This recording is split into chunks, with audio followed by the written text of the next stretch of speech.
Just ahead on CTV News tonight, we have an update on the tragic accident that claimed 2 lives. He loved to play, he loved cars. That's one thing I remember about him. He loved cars, and it's just tragic.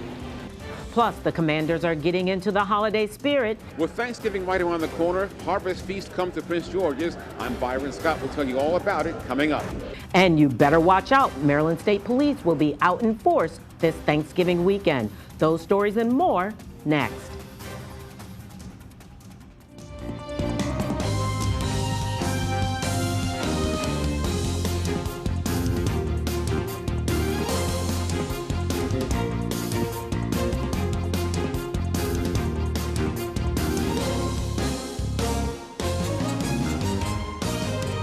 Good evening, I'm Taylor Thomas with a CTV News update. Police continue to investigate a collision that left 2 students dead in Riverdale Park Monday morning. Patricia Vallone is outside of Riverdale Elementary School with an update.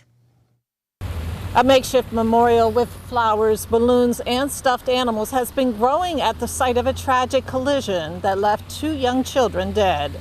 It happened about 8 a.m. Monday in the 5,000 block of Riverdale Road when a van made a left turn from Taylor Road onto Riverdale Road. 10-year-old Shalom Emba and 5-year-old Sky Sosa were on their way to school when they were struck. He was just gone too soon. He was a good kid. He's full of energy. This young man says Sosa was the younger brother of his best friend. As expected, it's hard for them. You know, I visited him last night actually. Everyone was crying, you know, the house was really quiet, and it's just tragic. Many parents say there was no crossing guard on duty yesterday when the incident occurred. The Prince George's Police Department, which is responsible for hiring crossing guards, addressed that issue during a press conference this morning. It has been a challenge for Prince George's County Police Department to hire school crossing guards. It's been a challenge to bring people on board in this age in the post-pandemic society that we're living in, and we have had many applications filled. We have interviews scheduled in the coming weeks to hire. At least 22 interviews are scheduled to hire school crossing guards. We are not where we need to be in meeting the challenge. Today we have supports on the campus to ensure that crisis counselors are available to students and families that need support. We've even gone a different step to ensure that we provide crisis counselors virtually as well for those students that did not make it to school today that might need professional support as well. Now, an adult male victim who was walking with the 2 children was also struck. Police say he has non-life-threatening injuries. Meantime, the adult female driver of the van was not injured as well. She did remain on the scene. From Riverdale Park, I'm Patricia Vallone for CTV News. So far, no charges have been filed against the driver. Meantime, Chief Aziz says investigators are currently reviewing video from the scene and are asking anyone who may have other video, including from Ring doorbells, to please come forth or call Crime Stoppers at 1-866-411-TIPS. In the days leading up to Thanksgiving, an annual event was held at FedEx Field today. Our very own Byron Scott was there for the festivities. Teams of volunteers packed turkeys, stuffing, green beans, mac and cheese, apples, carrots, canned goods, cornbread, and more for this year's Harvest Feast at FedEx Field. Yeah, I'm doing the cooking. Aisha Johnson is one of 2,500 families who lined up today to receive their holiday items. Just grateful to be able to just have a blessing cooking this year, so just glad to get everything I need. I was visiting family down here, so I'm actually from out of state, and I just thought it was just a really great cause. This is the first Harvest Feast under the team's new ownership. They say it's part of their mission. This event exemplifies our commitment to giving back to Prince George's County, to our neighbors, to uplifting local families. The turkeys and bags we shared today will ensure that families in need have a meal to gather around the holiday season. Among those in the house today, some former players, along with the symbols of more victorious days. I love getting out in the community. I love, doing different events, whether it's some kids or to the elderly. You know, we did a lot of things back in our days, and even afterwards, we've been very active. This is the 21st year the team has organized Harvest Feast. Over the years, they have given away hundreds of thousands of pounds of food. Today, 1 in 3 Marylanders risk food security every single day, or at risk of it. That's 2 million people. That's unacceptable. But it's not something that can't be overcome when people team up for a cause. And happy to be here with the commanders giving us our blessings for Thanksgiving, giving God all the praise. At FedEx Field, Byron Scott, CTV News.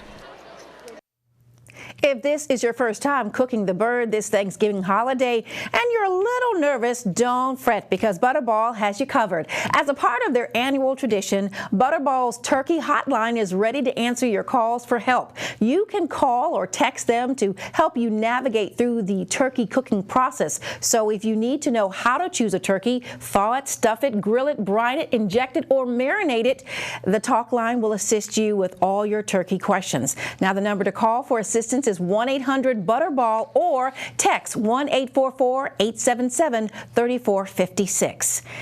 If you plan to hit the roads this Thanksgiving, listen up. Starting tomorrow, Maryland State Police are kicking into high gear for the holiday weekend. State troopers from all 23 barracks, along with other law enforcement and state agencies, will be out in force, focusing on impaired, aggressive, and distracted drivers on the roads. Police urge motorists to plan for a safe drive. The National Highway Traffic and Safety Administration says Thanksgiving may be the deadliest holiday to hit the roads.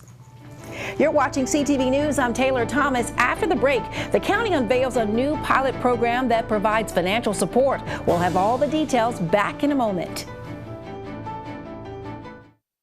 For 50 years now, hip-hop has been a reflection of culture and society. That includes stories of struggle And pain. social injustice, racial inequality, The the marginalization of communities. Today, We confront a healthcare system that has been rigged against all of us. Hospitals force patients to sign contracts for services. without ever showing us actual prices, Stifling competition. overcharging without accountability, And if we can't pay, these same contracts allow them to take everything we own. creating so much fear that millions and millions of Americans refuse to enter a hospital. Putting our health and our lives at stake. This is an American humanitarian crisis. We love our nurses, And we need our doctors. but hospitals and insurers rigging a system to make profits off of people that's in struggle is unforgivable. We demand prices And transparency in healthcare. Power to the patients. Good evening and welcome back. County Executive Angela Alsobrooks announced a guaranteed basic income pilot program today. They're calling it Thrive Prince George's. The program sets aside $4 million for the next 2 years to provide $800 a month to 50 youth who have aged out of the foster care system and 125 senior citizens. The county executive's office says a consistent, modest boost in funds can increase income volatility and decrease poverty by as much as 40%. But a recipient of the program said it's not all about the money. You know, just as you all funding the kids, just stay behind them. You know, just peek in on them, let them go through mental illness, let them have illness. You know, just check up on them because the funds could, help or it could be a downfall. So No word yet on how to apply or what the application process will look like. Police are investigating a shooting that left a man dead in Brandywine. Officers responded to the 15,000 block of Brandywine Road around 11:50 last night. That's where they found an adult male inside of a home suffering from gunshot wounds. He was taken to an area hospital where he died a short time later. Police believe this isn't a random shooting and that the man was targeted. Anyone with information about this incident should call 1-866-411-TIPS. A Suitland man is sentenced today after being being convicted of first-degree murder. 24-year-old David Yates was sentenced to life plus 80 years for a fatal shooting that happened at an Applebee's restaurant. The incident occurred in May of 2021 that claimed the life of 38-year-old Anthony Evans, an employee of the restaurant. The incident stemmed from a fight between employees and customers over the closing time. Yates, a passenger in a car driven by Keith Cook, opened fire, striking Evans and injuring 2 others. There's no reason why he should not be enjoying the holidays with his family. This was just a cold-blooded murder, one that is unacceptable in Prince George's County. The holiday season is upon us, and it's, you know, it's a little harder, a little more difficult because you remember the times you had with your son. I want to thank Prince George's County for giving us this justice that my son deserves. Justice has really helped us heal, helping us through the healing process. Yates' co-defendant Keith Cook pled guilty to accessory after the fact and testified against Yates. He was sentenced to 10 years with all but 5 suspended. More than $30 million in tobacco settlement funds is coming to the state. Maryland Attorney General Anthony Brown made the announcement yesterday. The monies were a part of the 1998 Master Settlement Agreement between Maryland and other states that were withheld. Brown says the arbitration puts an end to the tobacco company's attempt to avoid paying millions of dollars in settlement payments by claiming the state did not enforce its own tobacco laws. Now here's Simon Buggs with a preview of Tuesday's sports page. Hey everybody, and coming up on your Tuesday sports page, Bowie State men's basketball coach Daryl Brooks talks about his team's performance so far this season. Don't go anywhere. I'm Sandra, this is Jorge, and we were adopted in 2019. I remember when they first came to us, Michael was already a teenager. The whole cliche of they're so lucky to have you guys, and it's the other way around. They have changed our family for the better. They chose to love us. They didn't have to. They chose us. Family. Learn about adopting a teen from foster care. You can't imagine the reward. Visit adoptuskids.org.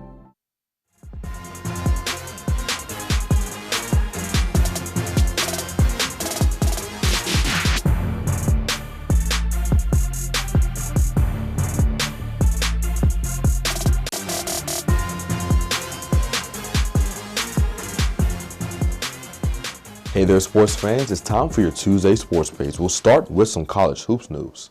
The Bowie State men's basketball team is looking to make some noise this year and reach double-digit wins for the first time in 4 seasons. The Bulldogs have gotten off to a solid start as they are currently 2-2. I caught up with the head coach of the team, Daryl Brooks, and he told CTV Sports what he's liked from his squad in the games they've played. I think our team is really competitive. We've seen that all summer when they played Summer League. They're just a really competitive bunch of guys. They're still learning each other. We got some new guys playing important minutes, but I just like their work ethic. I like the vibe of the team. Brooks also touched on how critical leadership will be for the Bulldogs if they want to have a successful season. You look at any team that's a good championship contending team, they're probably going to be a veteran team. So our guys have been through the wars. More importantly, they went through a really tough time last year, and they're just determined we don't want that to happen anymore. The Bulldogs will take the court next versus Shepherd University on Sunday. Moving on to some NFL news, former Bowie State football player Joshua Pryor was elevated to the active roster for the Commanders game that was played last Sunday against the New York Giants. And Pryor spoke on how it felt suiting up for his first regular season game. It was a new experience, you know what I'm saying? Just being and seeing the atmosphere during game day, it's a little different than being out here in preseason. Getting to just see how everything plays out and the ins and outs of game day and really get to see how hard it is to win a game in the NFL. Pryor and the rest of the Commanders will match up next against the Dallas Cowboys on Thanksgiving. And that is your Tuesday sports page. Simon Buggs, CTV Sports. Thanks, Simon. Let's get a quick check now on our 3-day weather forecast tonight. Rainy with a low of 52. Wednesday, a slight chance of rain in the morning, then becoming partly sunny with highs around 61 degrees. Thanksgiving Day, sunny skies, temperatures reaching around 55 degrees during the day. Friday, mostly sunny with highs around 52 degrees. That's a wrap-up of our CTV News Update. I'm Taylor Thomas. Join us again tomorrow at 4:30. Good night.